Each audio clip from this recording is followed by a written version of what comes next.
I'm Seyka of For Goodness Seyks, reporting for Jane Unchained in Siem Reap, Cambodia. We're planting the vegan flag in Cambodia, country 7 of 21 on our 21 country vegan voyage.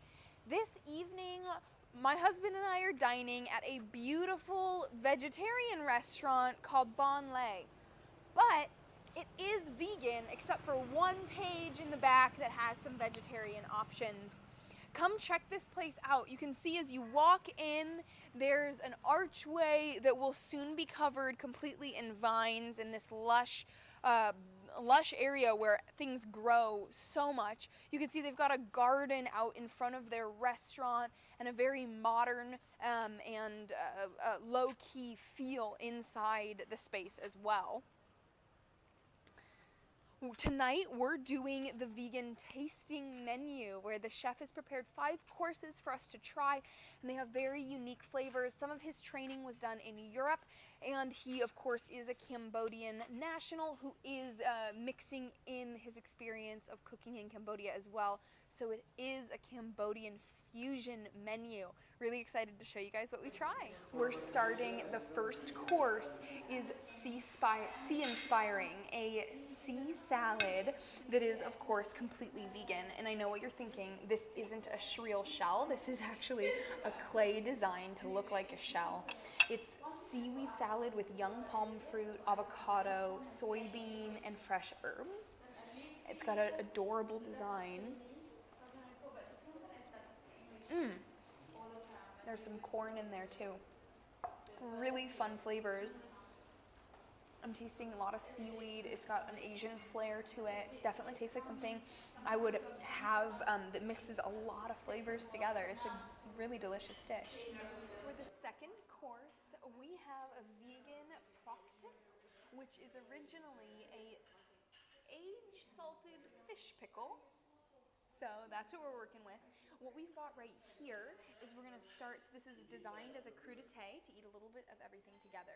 It's fermented tofu with roasted eggplant, coconut, and sour tamarind, along with a little bit of peanut in there. So I'm gonna take a little bit of this basil, it smells really good, a little bit of the rice patty seasonings and some lettuce, some more peanut on top here, cucumber, and try this bite all together with a bunch of different flavors.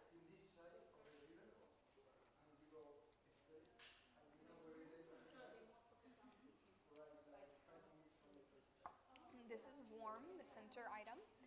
It's warm and creamy, and it tastes a bit like a peanut curry sauce. It's really delicious. I'm familiar with the flavors, and it goes well with these fresh herbs on the side.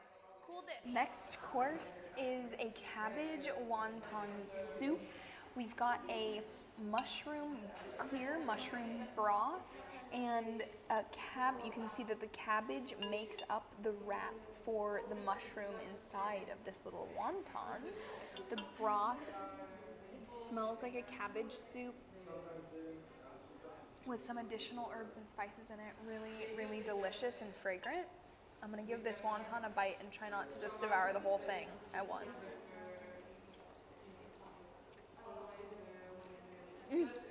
Check this out. It's got spices and a bunch of minced mushroom inside it. I'm sure you're supposed to eat it in one bite, not bite it in half, but I had to show you guys what was inside. It's got some really fun flavors. For a main course here, we have tofu and bamboo shoot in palm sugar with orange juice reduction and topped with some basil. Smells fabulous. I'm going to give a little try here.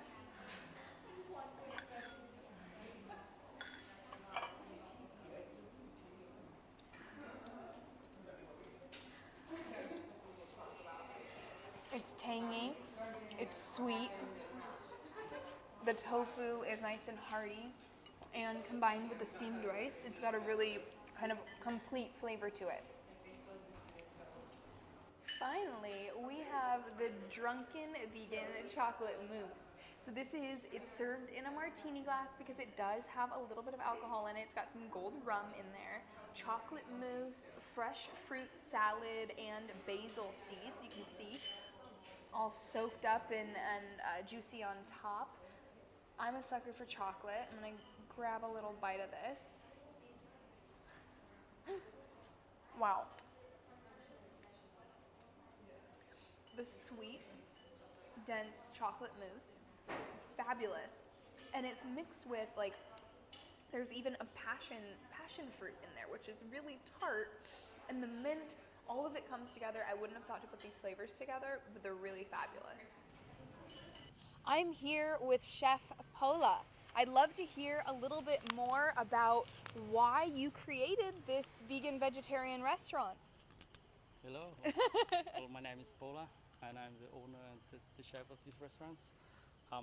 We have this restaurant, it's because I'm thinking that I wanted to change. Like 5 years ago I had my own restaurant, it's called Mi Cafe, and it's serving as a normal, so basically we have meats and fish and seafood and stuff like that. But also then during my cooking times and to become a chef, then I found out a lot of things like errors about food, Okay. like the food scam. Yeah. It's for example like a pig that's they have to raise to be enough kilogram for the consumption, so they have to put hormone for the pig and all these things to eat. And the worst thing is like when you found out, it's about the seafood where they import it, and that I forget the name of this chemical like nitro something, which Okay. is normally they use on the canned food Okay. to preserve and to keep the food as long as keep it longer. Yeah.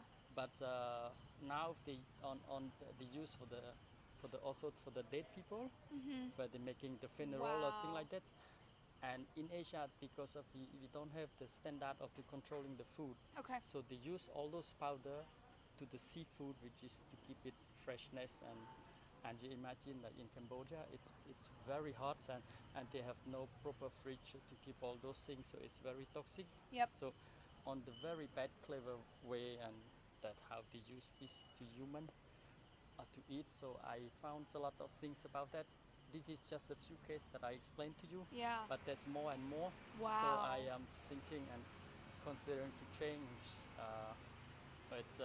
You imagine now in our body we have more than 100 chemical, Yeah. including pesticides and nuclear bombs and Wi-Fi. It's just around us, and it's in terms of the I think about the health. So if it is, I believe that the beauty outside, it's coming from inside. Yeah. Yeah. Yeah. That's the things that make me change and to having this. Wow, that is so powerful. Thank you for sharing that. I have a strong belief in the health of vegan food as well, and that there are so many things that happen in the animal product industry Yeah. that are not good for humans to consume. But I didn't know about some of the things that you were talking about. So really interesting. Thank you. Yeah, and also it's we don't have, the earth cannot produce enough food for us now. That's right. I read the news for a few months ago, was last April, I believe so, that the earth supposed to produce the food for us for 1 month, and we are eating for 2 days. Yeah. So it's like the next 28 days we borrow the food from the next month. Right. And it's now on the leg of that where I used to see, the fishermen, all these things. It's no more fish anymore. Right. Some of the other places they have struggling about the foods and well, it's some of the animal are extinct. Yeah. They don't exist anymore because of the human. I think the human is really the worst animal on earth. I agree with you. I agree with you, and you're Yeah. doing huge things in order to transform that. You're right. We're growing enormous crops, but the amount of plants that it takes to feed an animal Yeah. to feed a human Yeah. is so much more than it takes just for a human to eat plants. Yeah. We're causing animals to go extinct, and for you to have a restaurant that's based around plants, I mean, this is gorgeous. It's a gorgeous space. I feel fancy coming and eating here. Thank you. And, you know, speaking to the menu that you've created today, I was a little bit skeptical about some of the dishes. I was like, uh-oh, I don't know about these. I might not like them. And you completely wowed me. I really liked them. So you really put a very gourmet twist on plant-based food. So it feels very fancy and high-end. Tell me a little bit about your background. Where did you learn these really cool skills? Well, the thing is, since I was small, I got the passion of cooking from my mother, Yeah. and I takes a lot of. It was a very long journey and Yeah. a long story. So I left Cambodia to work in several countries. So I was in Bahrain, and then I went to Cayman Island, Yeah. and then I went to school in Switzerland for taking a course of cooking. Then I come back to Cambodia. Yeah. So it's how I describe my food. It's because of like I've been in Europe, and then I used a lot of technique from European cuisine Yeah. method, but based on the local products. So it's like I could say fusion. Yeah. Yeah. Yeah. I something love like it. that. Yeah. Very cool. Anything else that you would like to share with our vegan audience and tell the world? Well, we had only one wish that I opened this restaurant. I only wanted to be an example for the environment, and I mean, a lot of people talking about this for a long time about the climate crisis. It's about it's about the earth, it's about the foods, but it seems like only it's about the talking, and we have in this is I mean like in this restaurant we don't use plastic, excuse me, and we try as much as possible, and we comparing ourselves to just a drop of the water in the bucket. Right. So it could be nothing, but in terms of that, also we had a dream, like we just want to show that people what we can do, and if I don't do and the other don't do, and nobody do it, and then we only getting worse and worse. Yes. And that's why we start. Yes. Yeah. Thank you. You are setting a beautiful example of sustainability, of gourmet vegan food, and of having just a gorgeous, sustainable space that is making the world a better place. It's truly an honor to get to be here and meet with you and speak with you and share your message with Thank the you. world. Thank you so much. Thank you. Thank you guys for watching. Please continue to follow along on the 21 country vegan voyage. You can follow on Instagram and Facebook at For Goodness Seyks, and of course along on our blog at www.forgoodnessseyks.com/blog. And we'll put the link to this restaurant so that you can get in touch and follow their example in the show notes. Thanks, you guys.